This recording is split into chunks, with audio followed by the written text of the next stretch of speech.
Salam alaikum, معكم أستاذ كوبيبي. Donc, on continue toujours avec les méthodes des éléments finis, mais dans ce cours, on va se concentrer sur les équations dans les espaces à deux dimensions. Donc, la dernière fois, je faisais pour les espaces unidimensionnels et les éléments étaient des éléments linéaires. Donc, dans ce cours, on va passer au deuxième type, les équations aux dérivées partielles pour résoudre en utilisant la méthode des éléments finis.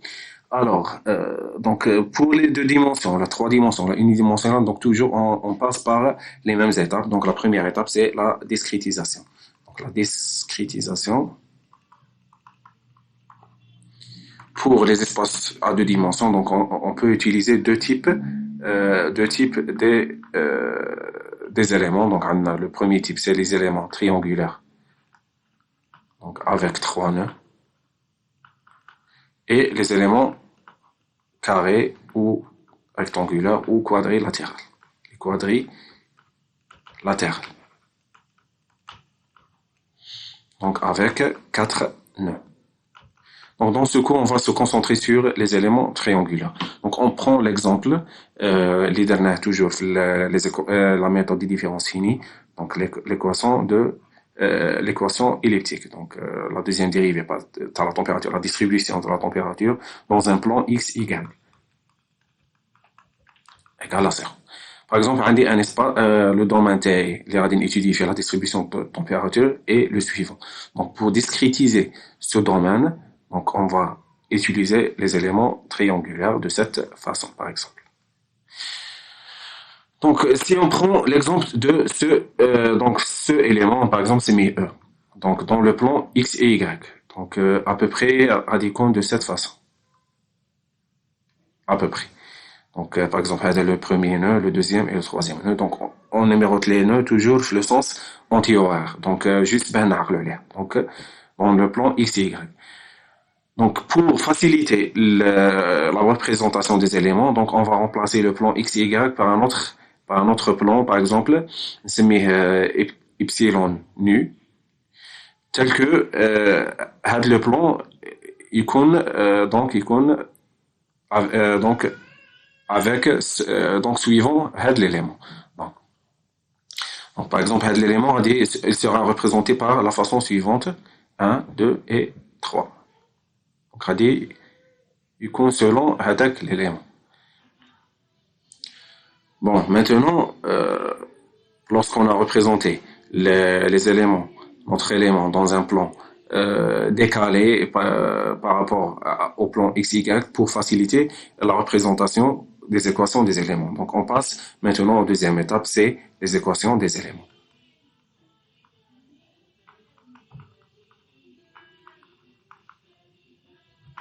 Donc notre élément fait trois lignes. Donc on a la première, la deuxième et la troisième. Donc on a trois fonctions d'interpolation.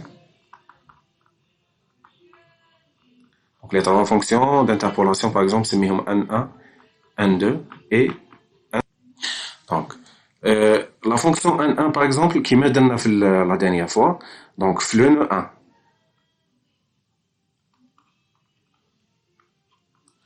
Donc N1, c'est la valeur taha égale à 1. Le nœud 2, N1 égale à 0. Le nœud 3, N1 égale à 0. La même chose, N2.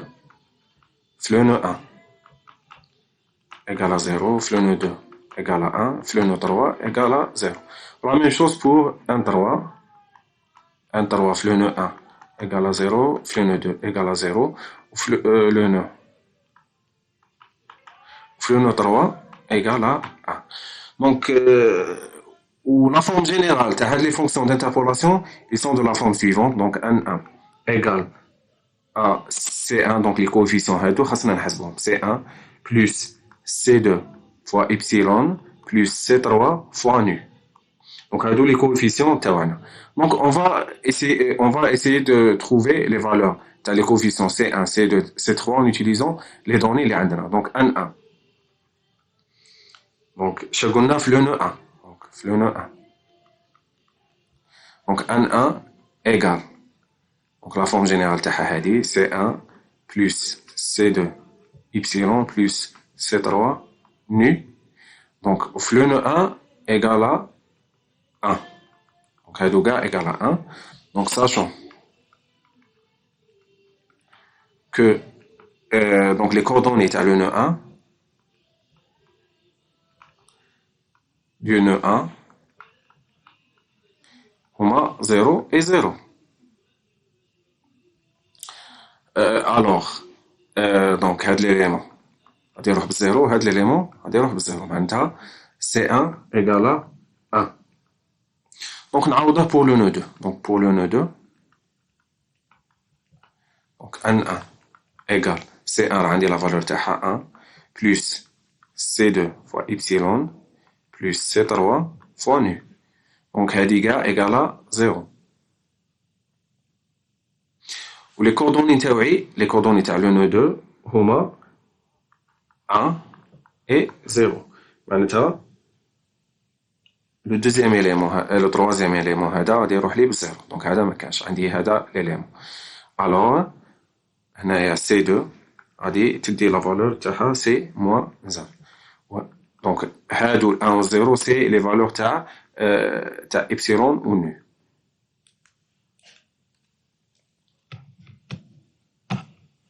Et pour le nœud 3,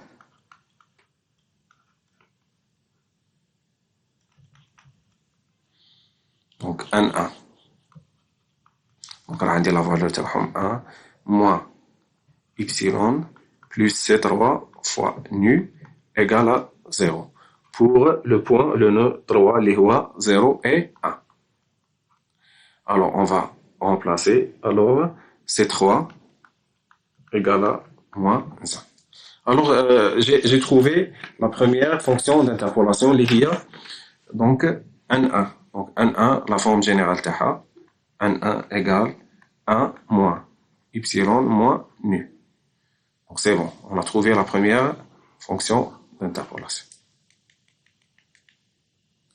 Alors, là, on va essayer de faire la même chose pour N2. Alors, pour N2, c'est 1. Pour N2, donc, C1 égale à 0, C2 égale à 1, et C3 égale à 0. Alors, N2, la forme générale de c'est égale à epsilon, et N3 égale à nu. C'est bon, on a trouvé les trois fonctions d'interpolation. Donc, pour comprendre ces équations, ou là, ces fonctions d'interpolation, on va le représenter, ou la représentation graphique. On va faire une représentation graphique.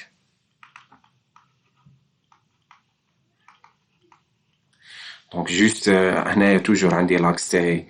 Donc, on va sur la forme suivante. Donc, on a l'axe nu epsilon. Donc, on a la valeur T. Donc, par exemple, la valeur de la fonction T, par exemple, on est égale à 1. Donc, on a le premier nœud, le deuxième nœud et le troisième nœud. Donc, pour le premier nœud, la fonction T est N1 égale à 1. Pour le deuxième nœud égale à 0, le troisième nœud égale à 0. Donc, la forme de l'équation T ou la fonction d'interpolation est de la forme suivante. Donc, elle représente l'espace HEDA. Donc, HEDI, c'est N1. Et la même chose pour N2, donc l'axe T. Donc, N2, elle prend 0 fait l'espace. Elle prend 1. Donc, 1 le nœud 2. Donc, 1 le nœud 2. Le nœud 3, elle prend 0. Donc, la forme Taha dit compte de la façon suivante. Donc, Hadi, c'est N2. Ou N3, la même chose. Donc, on a nu et epsilon. Donc, elle prend 0 là, ou 0 là, et elle prend 1 fait le plan. Alors, donc, l'espace représente N, la fonction d'interpolation N3. Donc, tel que l'espace, par exemple, de cette fonction, on a l'espace, on a AE, A1, A2, donc l'espace, on a A1, et A2, et A3. Tel que N1 représente le rapport entre l'espace la fonction T N1 et l'espace A, les rois A, c'est l'espace de l'élément. N2, la même chose. A2 sur A. Et N3, la même chose. A3 sur A. Et si on va représenter la somme N1 plus N2 plus N3 égale la somme de les espaces A1 plus A2 plus A3, le tout sur l'espace ça, l'élément.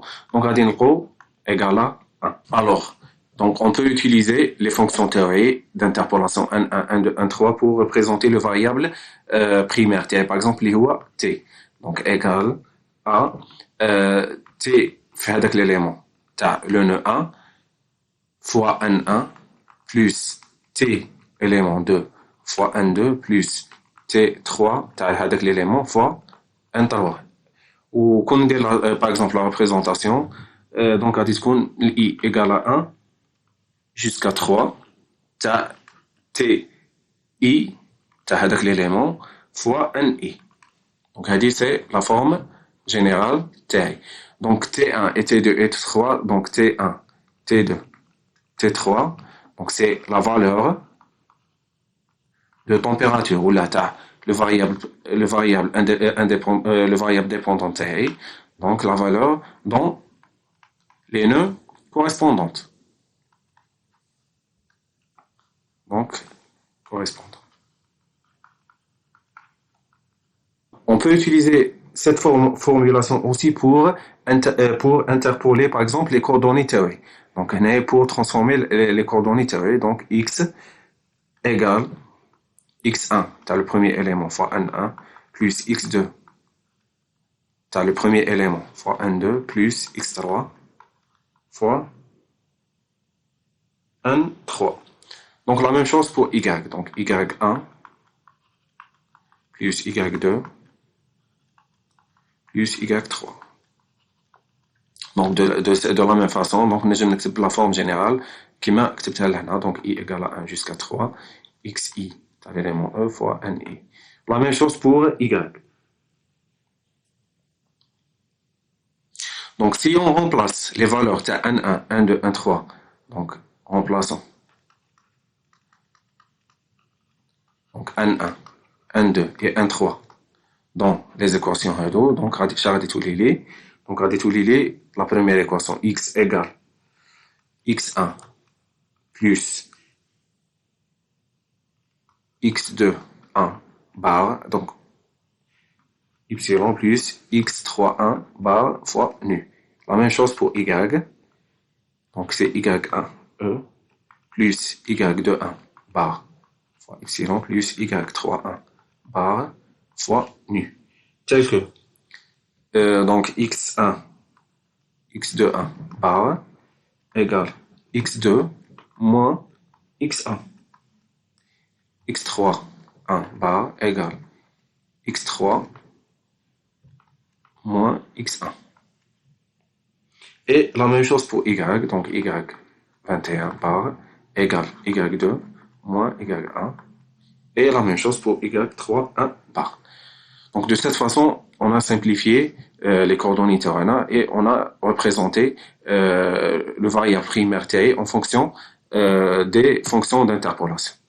Donc maintenant, on va passer à la formulation faible ou là la méthode des résidus pondérés. Donc la méthode des résidus pondérés. Donc on va écrire l'équation T de la forme suivante. Plus y au carré égale à 0. Donc si je remplace T par donc la fonction approchée T, donc remplacer à peu près. Donc la formule T radicule de la forme suivante. X au carré plus y au carré égale 1 résidu. Donc, comme on a dit la dernière fois, la méthode des résidus pondérés, donc, on a l'intégrale, tu as le résidu T fois une fonction de poids dans un domaine égale à 0, tel que I représente le nombre de les nœuds T jusqu'à M. Par exemple, le nombre des nœuds. Donc, نكتب نعوض la formule T. Donc, j'ai tous les le résidu T, donc la fonction de poids fois la formule نتاعي.